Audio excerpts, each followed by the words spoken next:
น้องเจนอาจารย์มีข้าวดีจะมาบอกอยากคู่บอกข้าวดีมั้ยยังอยากแกคือมี FC ซื้อเครื่องให้เป็นนาฬิกาตู้ลำโพงและก็พัดลมเอาไว้พัดตอนฮ้อนอยู่บ้านเฮาฮ้อนดีใจเลยเจนแต่ว่าอยากได้แต่ว่าแกนบ่ได้เด้อแต่ก็บ่แน่ใจคนทุกคนยามนี้ยังต้นแหงได้แห้งว่าเนาะกาพักทายสบายดีและสวัสดีพ่อแม่พี่น้องทุกคนเด้อสบายดีทุกคนที่เข้ามารับชมคลิปของปอทุกคนเบื้องทางล่างปอเนี่ยป๊อดคนเนาะอย่าลืมคอมเมนต์บอกปอเด้เนาะว่าเบิ่งอยู่ไสจังหวัดใดแพร่งใดเมืองใดเนาะคนตกบ่เนาะเดี๋ยวนี้มื้อนี้วันที่27เดือน9ปี2025ทุกคนเบิ่งคนตกตั้งแต่กี้พุ่นเดี๋ยวนี้ยังบ่ซาเทื่อน้ำจนเป็นน่องหมดขย้อนนั่นเล็กน้อยนักเรียนไปเล่นอยู่กลางเดินหั่นวันนี้วันเสาร์ว่าสิไปหาผู้ดอยก็บ่ได้ไปฝนตกตั้งแต่เช้าทุกคนแล้วก็เช้าน้อยนึงซักเครื่องซักห้องทำความสะอาดห้องก็ยังบ่ทันได้เฮ็ด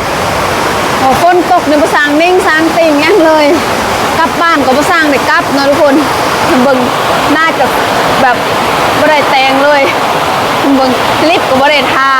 นี่แหละชีวิตครูสาวลาวอยู่หอพักเนาะพอบ่มีหอบ่มีเฮือนเลยอยู่แต่หอพักนำนักเรียนอยากจะให้ทุกคนได้เบิ่งภาพบรรยากาศอยู่โรงเรียนเนาะพออยู่โรงเรียนวันเสาร์วันอาทิตย์ก็บ่ได้กลับบ้านทุกคนกลับบ้านก็อยู่บ้านก็บ่มีสัญญาณแดถนนหนทางก็ลำบากก็เลยบ่ได้กลับถ้าว่ามีเวียกจึงกลับเนาะถ้าว่าบ่มีเวียกก็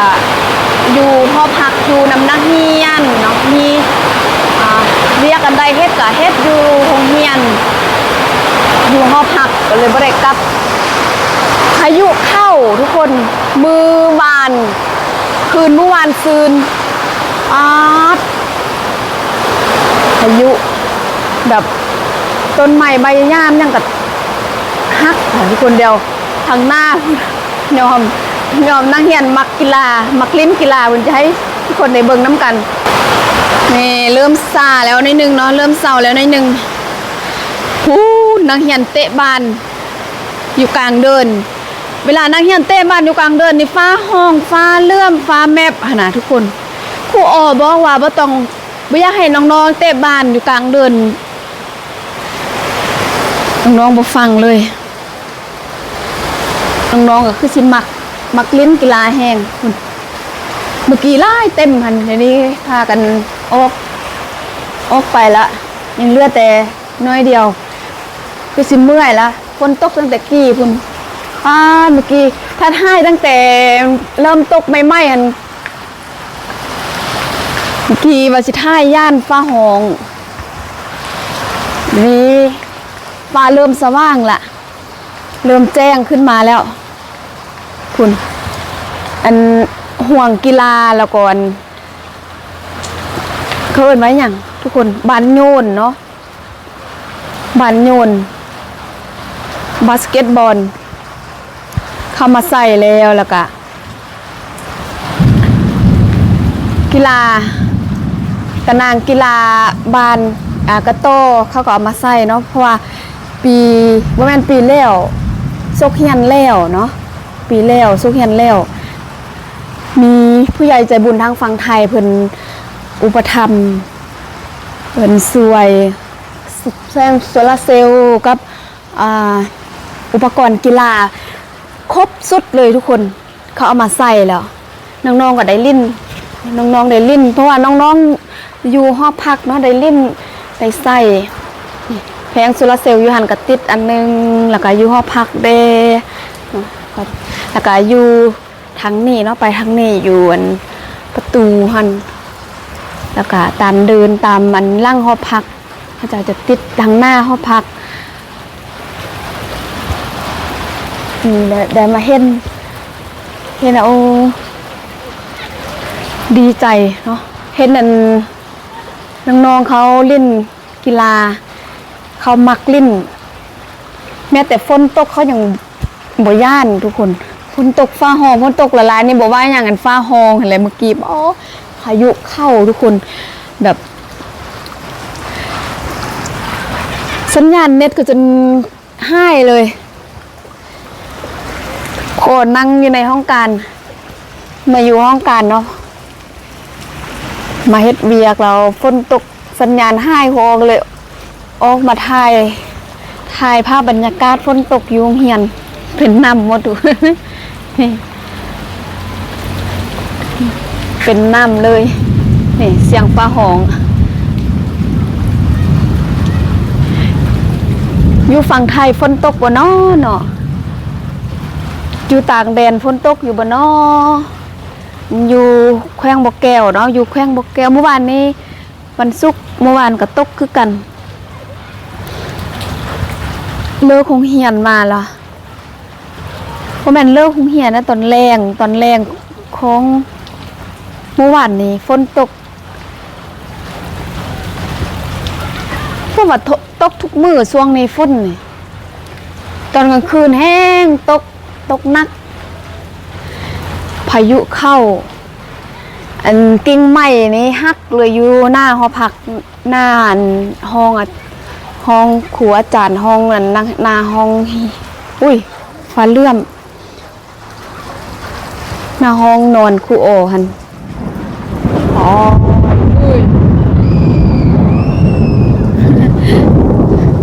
นักเรียนห้องบางเทื่อนะทางผู้หญิงทางผู้ชายพากันเล่นออกมาเล่นน้ำฝนทุกคนความเขามักน้ำฝนเขามักเล่นกีฬาเขาเล่นกีฬาแล้วฝนตกเขาก็บ่ยอมเข้าในห้องพักเล่นอยู่กลางเดินอยู่คุณฟ้าใสเห็นฟ้าใสแวบๆในหนึ่งหำฝนไปฝุ่นภาษาลาวเขาเอิ้นมาหำฝนแบบว่านั่นเห็นแลนมาแล้ว ฟ้าใสเปียกหมดเลยคุณอ๋อลืมซูมบ่เห็นไกลมาแล้ว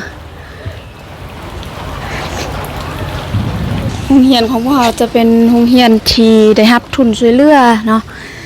จากประเทศไทยจากรัฐบาลไทยเนาะเอ้าอันนี้มาตอนไหนสวัสดีนางงามไปยัง ไปส่งกระติกมาหามา อ๋อไปส่งติ๊กเข้า แมนฝนตกก็เลยค้างอยู่หันขวา เมื่อกี้เห็นฟ้าใสเปียกฝนดูแลนหั่นพิมพ์ดู พิมพ์แตงกิน พิมพ์แต่งกินสิเบียนพิมพ์ บ่พิมพ์แตง สวย เป็นน่ะบือ อ๋อสวยกันสวยเข้าก็ดีแล้วหูจักสวย หูจักสวยหมู่ก็ดีละนี่อาจารย์ถ่ายคลิปอยู่อันเมื่อกี้ฝนตกลมเวียกอันเฮ็ดเวียกอยู่แล้วว่าสัญญาณให้ฝนตก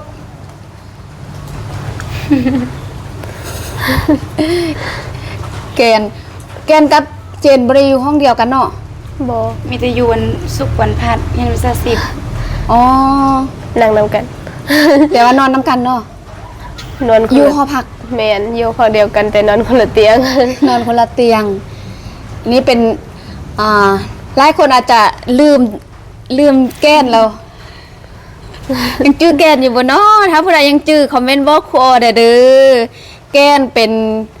นอาเนาะอาของฟ้าใสเนาะ แม่น แก้นเป็นอาของฟ้าใสเคยเข้าคลิปนำครูออแล้วแต่ว่าที่อาย บ่ค่อยจะได้เข้าคือเจนกับพิมพ์เนาะ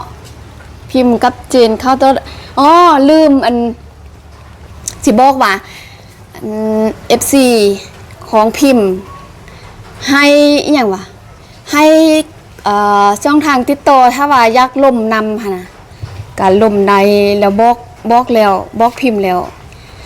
มื้อนั้นอาจารย์ก็บอกน้องแล้วเนาะ แมน แต่ว่ายังบ่ให้อันอาจารย์เทื่อลินแอปแต่บ่ได้ลินไลน์เนาะส่วนไลน์ทางฝั่งไทยเพิ่นลินไลน์เนาะ แมนฟังเราวจะลินแต่แอปบ่ได้ลินไหล อืมจะได้ไอคุณลุงท่าม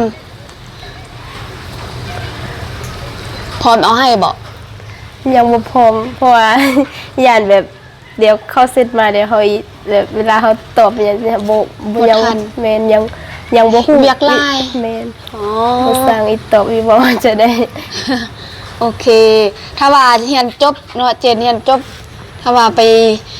แต่ไปเฮ็ดเวียกอยู่ไทยบ่ไปเรียนอยู่ไทยบ่เนาะเพราะว่าพุ่นฟัดไส้เรียน เรียนตะกี้ เล่นน้ำฝนเนาะแล้วมื้อหน้าเราค่อย ถ้าว่าพอมื้อใดเราค่อยเอามาให้ก็ได้ท่านบ่ได้บังคับ พิมพ์กับท่ามแล้วมื้อนั้นว่าพิมพ์ก็ว่าคือกันได้ไปบอกกันแหละท่ามกันแหละ พัง เต็มแต่คนขี้อายบ่ไหวอยากให้ซ้อมเว้ากันเฮียนเว้าก็ฮักดีเฮียนเขียนเฮียนอ่านเฮียนเว้าหาได้หลายภาษาแฮงดีพุ่นไว้ก่อน แกนแกนถ้าเฮียนจบแล้ว ความฝันปีนี้น้องอยากไปเฮียนหยัง เรียนเพจ อยากเฮียนแพทย์ความฝันอยากไปเฮียนแพทย์ตอนนั้นอาจารย์ก็ถามแล้วเนาะตอนนั้นน่ะน้องว่าอยากไปเฮียนหยังตอนนั้นหัน ลืมแล้ว บ่แม่นว่าอยากไปเฮียนแพทย์บ่หรือว่าอยากไปเฮียนภาษาจีนเนาะแม่น่ะ ส่งอยากไปสักส่ง อยากไปทางซ่องไปเฮียนแพทย์ท่านเฮียนอยู่ใส่กระไดเนาะถ้าว่าได้เฮียนบ่ว่าแต่อยู่ไทยอยู่ลาวอยู่จีนอยู่ประเทศใดก็แล้วแต่เนาะถ้าว่าได้ไปสิไปหมด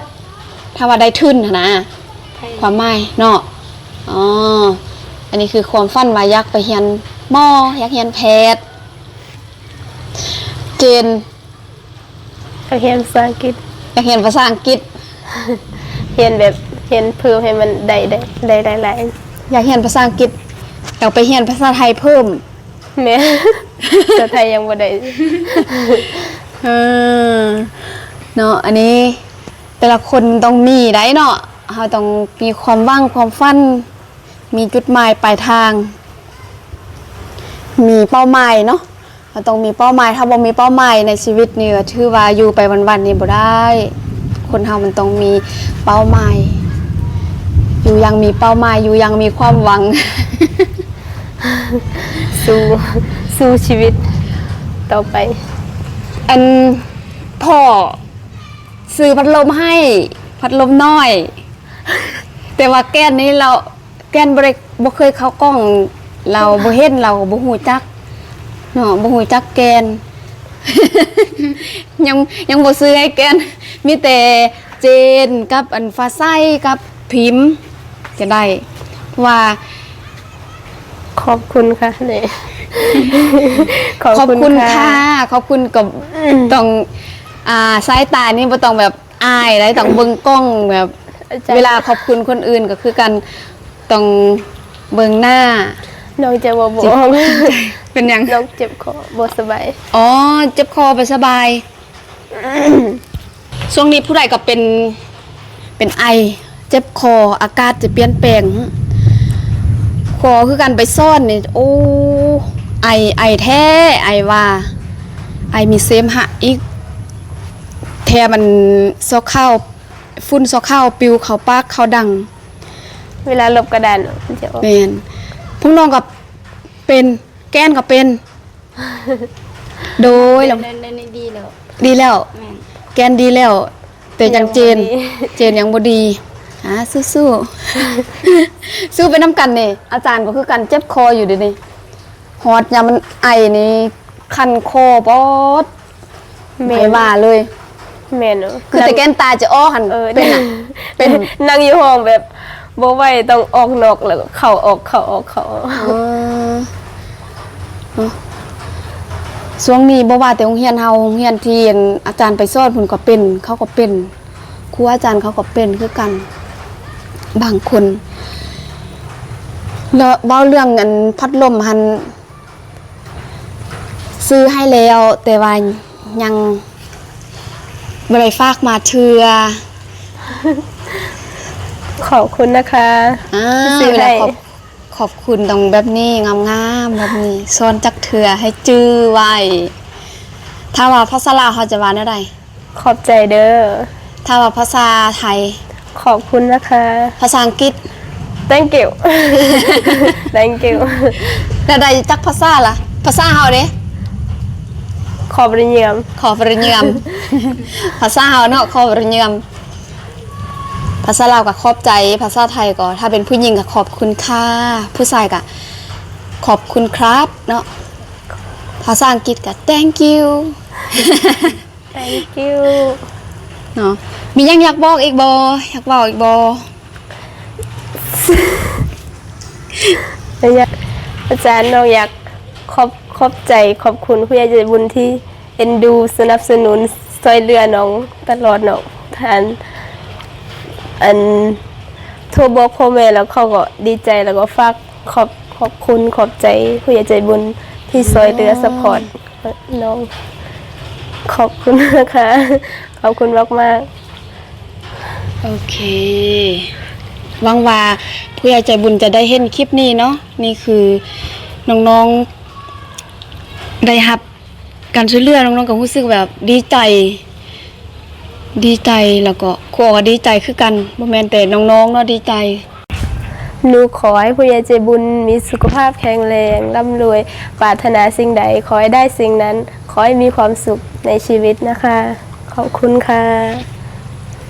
มีฝนซาแล้วเมื่อยมือจะให้เบิ่งง้อเลยมือ โทรศัพท์หนักฝากหน่อย ก็ฝาก กดติดตามช่องครูอรดาด้วยนะคะ ฝากกดไลค์ด้วยคอมเมนต์ด้วยเดี๋ยวจะเข้าไปอ่านฝาก ฝากเป็นกำลังใจให้น้องๆด้วยเด้อแล้วก็เข้ามาสบายดีพบกันคลิปหน้า สบายดี เดี๋ยวนี้ เปลี่ยน เดทออกละ สวยมากเลย เดท สวยมาก